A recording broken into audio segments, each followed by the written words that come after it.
السلام عليكم، أنا نهلة مكي Science Teacher in Permanent Sunrise International School. مرحبا بك يا مس نهلة في حلقة جديدة من برنامجنا Meet the Permanents. أول حاجة يا مس نهلة، السبب اللي خلاكي تكوني Science Teacher شنو؟ حبي لأستاذتي ده سبب رئيسي في كوني أنا أستاذة علوم. كنت بحبها، كانت هي إنسانة تشرح بطريقة حلوة صارمة، لكن كان عندها طريقة مختلفة كنت بحبها سبحان الله جدا يعني. وده الحاجة اللي خلتني أحب الكيمياء تحديدا. فدخلت جامعة الخرطوم، تخرجت من كلية العلوم و out of nowhere لقيت نفسي science teacher. ما شاء الله تبارك الله عليك. طيب يا مس نهلة، أكتر حاجة بتجذب الستودنتس في الساينس شنو؟ دائما الطالب في الساينس بيكون عنده فضول وحب للمعرفة، أنه يعرف زيادة. دائما الحاجة اللي بتشدهم أكتر حاجة السولار سيستم، to know more about the solar system, السبيس. أنه أنا عاوز أمشي القمر يا مس، أنا عاوز أجرب. هم بيكونوا they're curious about what's happening outside. الكتب حلوة شديد، بتتكلم عن السبيس بطريقة مفصلة وهم they want to know more. فدي أكتر حاجة أنا بحسها بتشد الطالب. فعلا يعني أنا بتذكر وأنا صغيرة دايما بتساءل إنه النجوم كثيرة شديد مصدرها. Yes. There is a lot of questions. هل أنا بقدر أصلها مثلا بالطيارة؟ كنت لسه صغيرة يعني.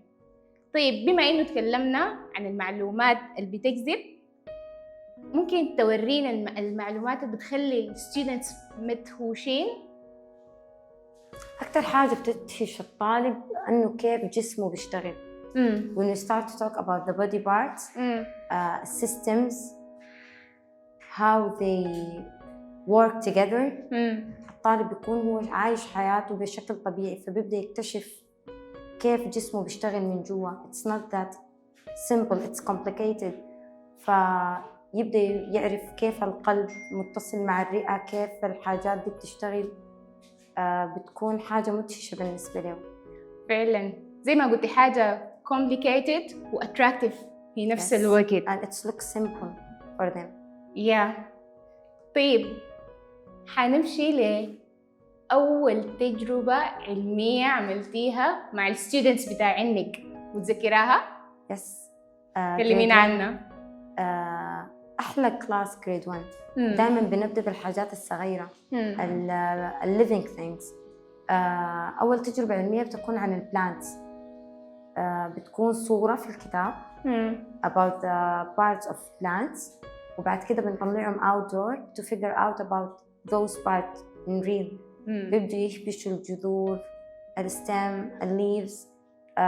بيكون إحساسهم حلو شديد to discover the first time. ممكن تورينا كيف مدرسة Permanent بتدعم خطتك في تدريس مادة الساينس؟ نحن في Permanent عندنا Science Labs، بنقدر نغطي بيها الجزء البراكتيكال من المنهج. ونحن كساينس تيتشرز أكتر حاجة مهمة بالنسبة لنا سلامة الطالب، فبنحرص على السيفتي في اللابس. طيب تقصدي شنو بالسيفتي؟ أنه كيف الطالب يتعامل في اللابس، كيف لو عندنا تجربة معينة نحرص على أنه for example لو عندنا مواد كيميائية عاوزين نشتغل بيها، في إرشادات معينة. المواد دي في مواد حارقة، هم طبعاً بيدرسوا الحاجات دي قبل ما نحن ندخل اللاب. بيكون الطالب عنده معرفة أنه كيف يستخدم الحاجات دي، طريقة نقلها من مكان للتاني. لو عندنا مواد زجاجية لازم نحرص على أنه يكونوا مستخدمينها بطريقة بسيطة. البيكرز لو سخنا، يعني الحاجات دي كلها مهمة شديد. ما تتكسر حاجة جنب الطالب، لازم يكون في مساحات بين الحاجة الحارة دي والطالب. حاجات صغيرة شديد لكن مهمة.